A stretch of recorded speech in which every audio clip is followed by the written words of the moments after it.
Hello friends, in today's video we're going to talk about the football player Colin Kaepernick, who is much more of a face of social justice today, which I wouldn't say is a bad thing in and of itself, but nevertheless, the reason I'm bringing attention to this is not only the commentaries, but also when you hear what this man said about his adopted parents.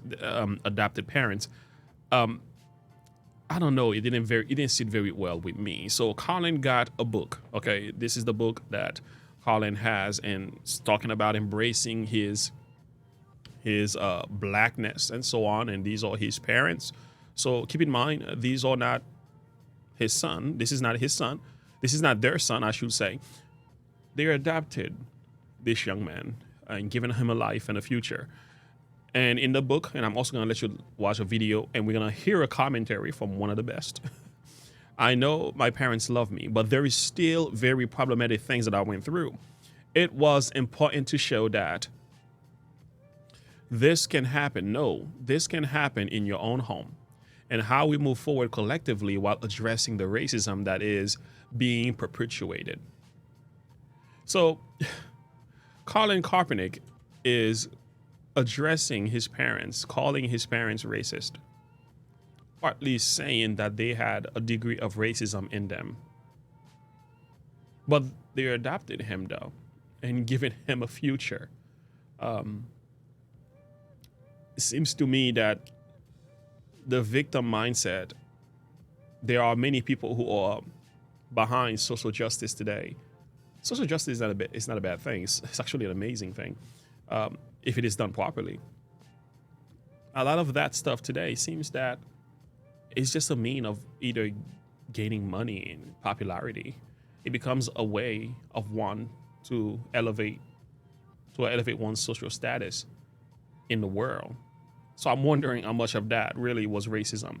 And to get some more insight, I'm gonna bring one of the best. I'm certainly sure we're gonna do Matt Walsh. Okay, Matt Walsh is cut and dry when it comes to this. Okay, so he's gonna do the talking, we're gonna listen, and I'll comment along the way, because he's gonna do what I can't do, and he does it much best as a political commentator.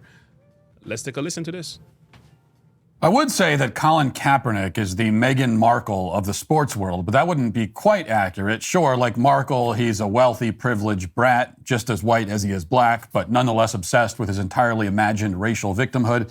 So that's similar, but there are some crucial caveats. First, for one thing, Kaepernick can't really be the Markle of the sports world because he isn't an athlete, unless you count the oppression Olympics as an actual sport, which perhaps it is or one day will be. And for another, to his credit, he didn't have to marry into his victimhood. Unlike Markle, Colin Kaepernick isn't riding anyone's coattails. He achieved his status as faux martyr and insufferable, obnoxious prick all on his own.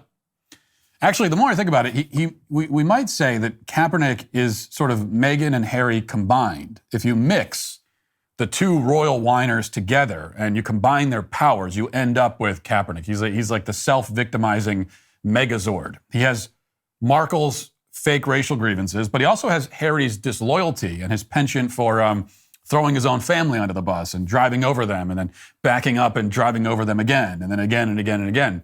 He is such a perfect amalgamation of the two, such a manifestation of the worst aspects of both of them, that you almost wonder whether by some strange time warp he might actually be their child. Is Kaepernick the adult son of Harry and Meghan who has come back in time to experience and exploit this era of woke victimhood? That's a possibility we need to discuss. There's a conspiracy theory I could get on board with, maybe. Or at least it's just a screenplay someone should write, at the very least. But assuming that Kaepernick is not a victimhood-chasing time traveler, then the real story is that he was conceived by a white woman and a black man, and he was then abandoned by his black father, put up for adoption as an infant, and taken in by a white couple. His white adoptive parents raised him, gave him a blessed and comfortable life, supported him, loved him. And now, after all of that, they find themselves somehow the objects of their adopted son's animosity. Wow. You know, any parent who has adopted a child is actually it's actually such a righteous movement. I will never downplay the significance of a parent who is adopting children. We were thinking about adopting a daughter. That's something we're still working on and things like that. But because yeah, we would like to have one more. But the thing is, I don't want to put my wife through that again. So the thing is, it's just an amazing thing because it takes serious sacrifices to go through that. And so if you have two Caucasian people, right? I hate to put the color on people because, listen, we are the human race, all right? Just shades of color, but we make a big deal about it today in our culture. But nevertheless, let's just use that for the sake of language. All right, if you have a white family, right, who adopted you, I want you to know for certain they're not racist. Okay, they're not racist. Now, you can say they may have things about them culturally that is different. They may have different perspective or approach about certain things in your life. That's not racism. Colin, that's not what racism is. Okay? Because they adopted you and given you an entire future. Like, that's not what racism looks like. That is, whenever he has something to promote, at least. And this week, he's promoting a new book, which means they're going right under the bus yet again. Here's the New York Post report. It says controversial football star Colin Kaepernick accused his white adoptive parents of perpetuating racism in a new interview. The former NFL star told CBS Chicago that he struggled growing up in a problematic household, a through line he details in his upcoming graphic novel, Change the Game.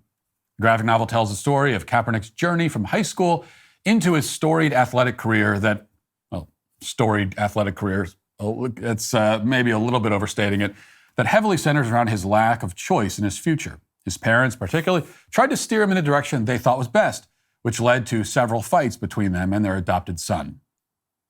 Can you imagine that? Parents trying to steer their child in the direction they think is best? What parent would ever do that? Here's a clip of the interview. Check it out. Who's spreading a message of empowerment in his new graphic novel, Change the Game, written with author and University of Chicago professor Eve L. Ewing. I love how you depict yourself in this book, not as some big shot hero, but as a shy, insecure high schooler like we all were. I mean, I'm speaking for you, but. Yeah, no, absolutely, absolutely. Growing up, I think still am a pretty introverted person. I hope it's true to form, and that's just kind of how I navigate the world. It's his true high school coming-of-age story, his journey embracing his blackness, despite resistance from many, including his white adoptive parents. I know my parents love me, but there were still very problematic things that I went through. I think it was important to show that, no, this can happen in your own home, and how we move forward collectively while addressing the racism that is being perpetuated. He took cues from his icon, basketball star Allen Iverson, who he said wore his blackness like a suit of armor. And teenage Kaepernick wanted cornrows to match. He's getting what roles, his mom asked? Oh, your hair's not professional. Oh, you look like a little thug. Your mom said that too. Yeah. And those people. Let me tell you something. Brother, that is not what racism is. Listen, man, I'm a black man. Dark skin, Haitian, born black man. You understand? Grandfathers were from Africa, okay? So I got some French mix in me and stuff like that, but it's a long journey, all right? That's where that long last name THEDESVALLONS came from. But here is the thing, though. My mother is black. My father is black. I am black. One day I came home with my hair twisted. You know what my mother said? You look like a thug. Take it out.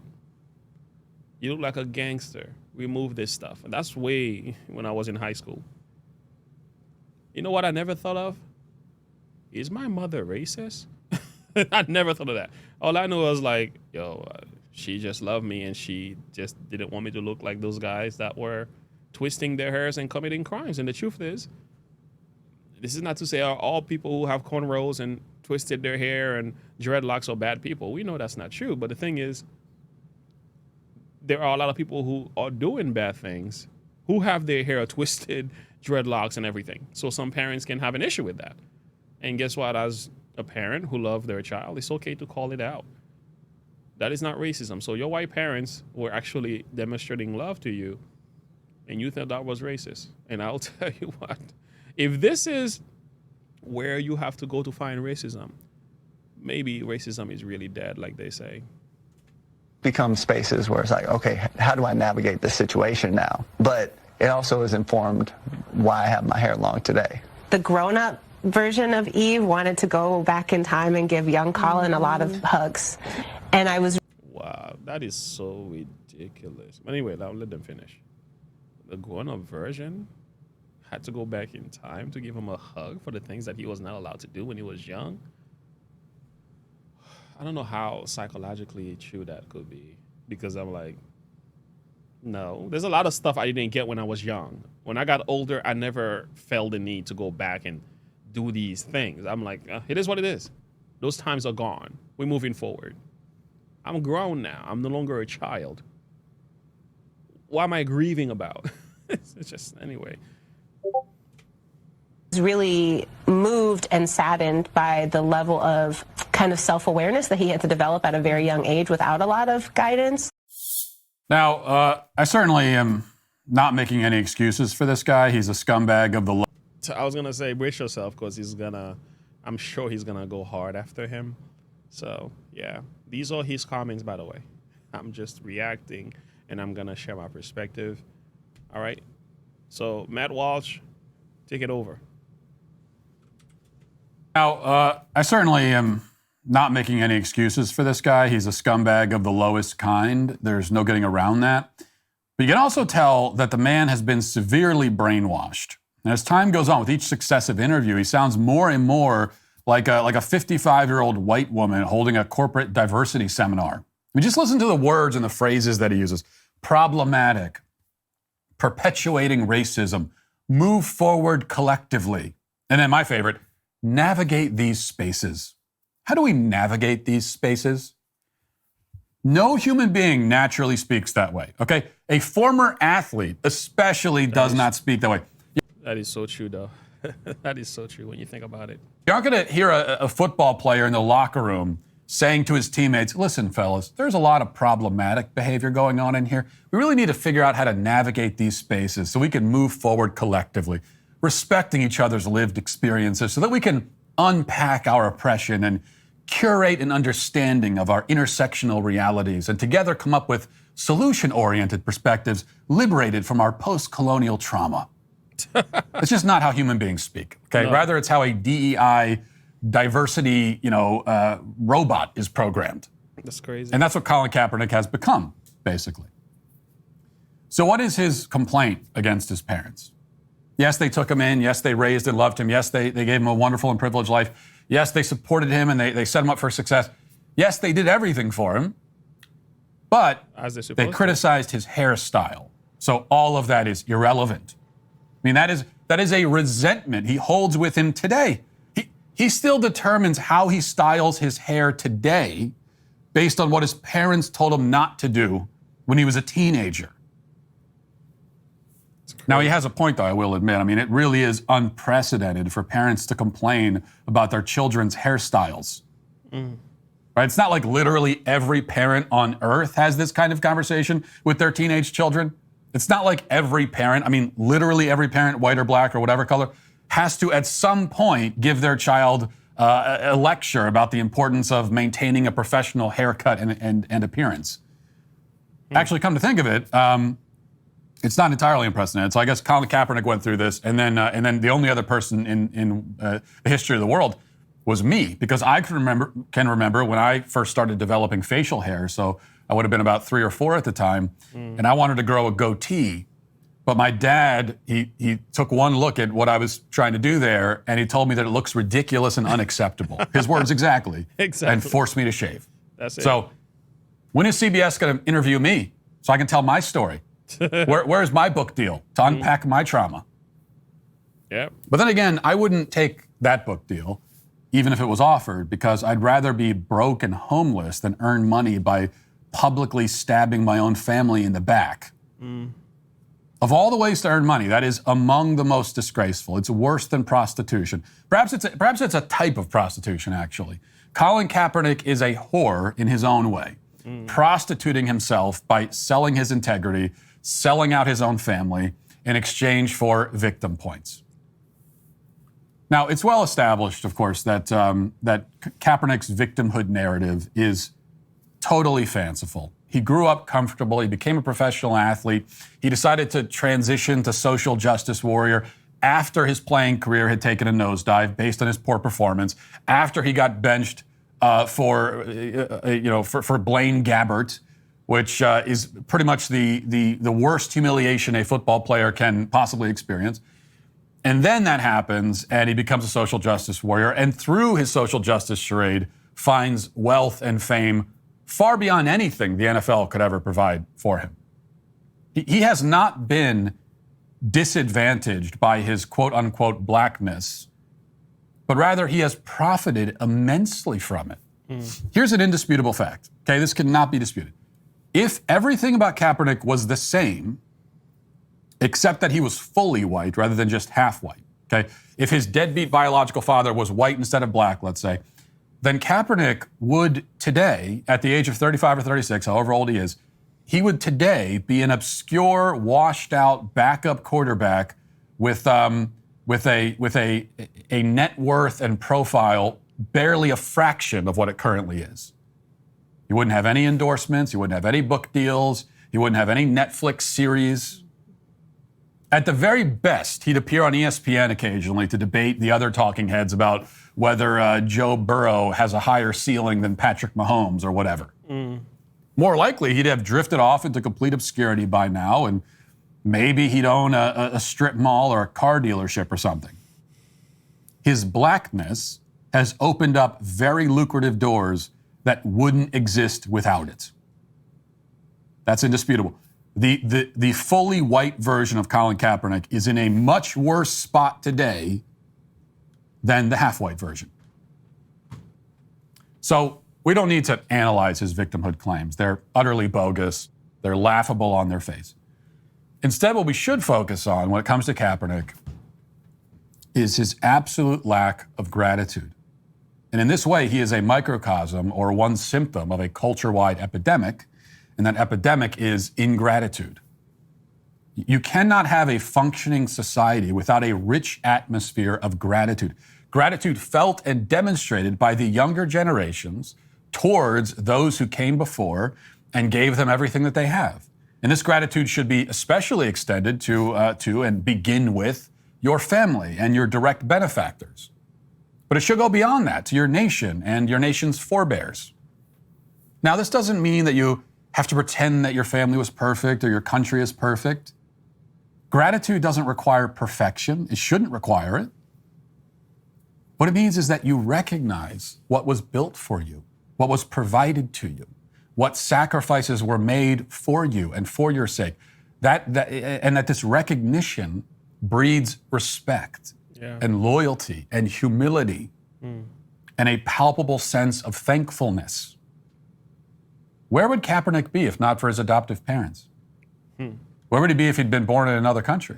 Good question. I mean, you take either his adoptive parents or his country out of the equation, is there any chance he'd have a better life right now?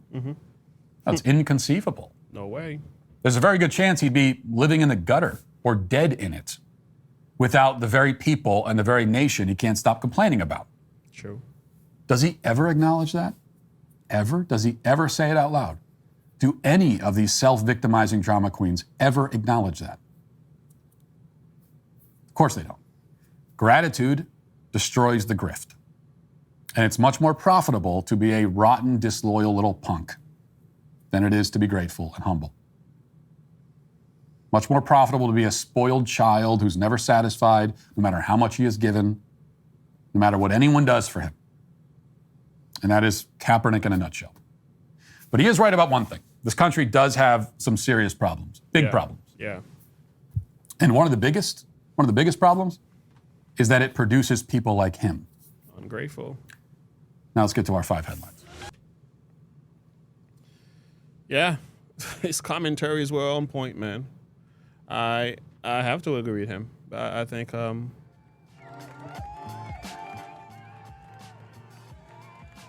you know, friends, we all can agree. We all can agree. Things are not perfect over here, right? There are things that could be fixed. We gotta have the conversation some way, somehow.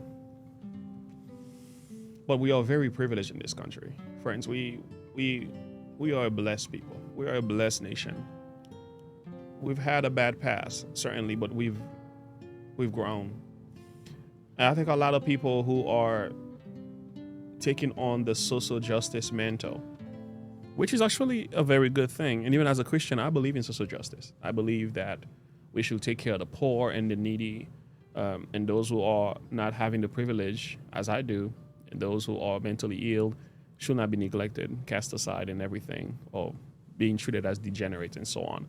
I believe that prisoners should be treated with care. Yeah, there should be a level of suffering and knowing what it means to be in prison. I'm one of those people. I'm a people person. I believe seriously the way Jesus treats his enemies are the way we ought to treat people. However, this is a Christian approach to things. I know I live in the world is more diverse than just my Christian view. However, I do advocate for goodness. I do believe in things that we can do to make the world a better place.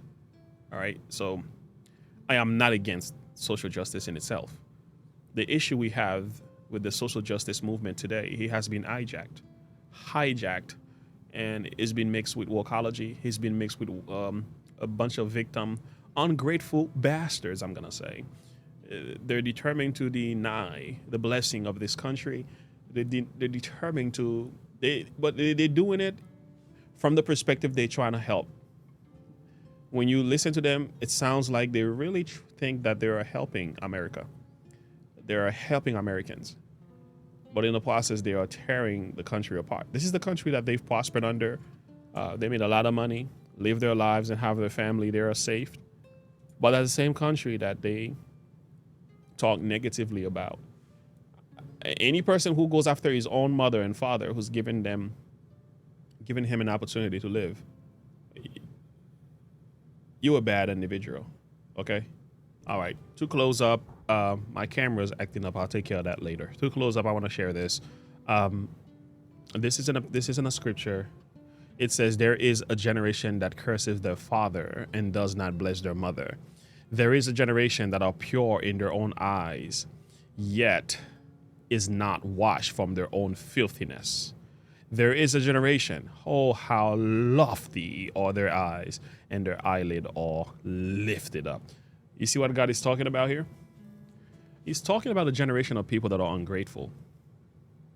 A generation of people who just can never have enough. A generation of people that no matter how blessed they are, they always find a reason to complain. This is what God is calling out here. All right, I'm going to use my webcam in the meantime. So this is what we got going on. We have a generation of people today that are just ungrateful. Nothing you do is good enough for them. And this is the spirit of what we're dealing with in our culture. I have no respect for that, because living in this country, friends, we are blessed and highly favored. And God has been so good to us, friends. Things are not perfect here. There are things that could be fixed, like I've said. But the way these guys are behaving, I have no respect for that. All right, friends, until next time, and as always, remember to look unto Jesus and to live by faith. Have a good one. Bye.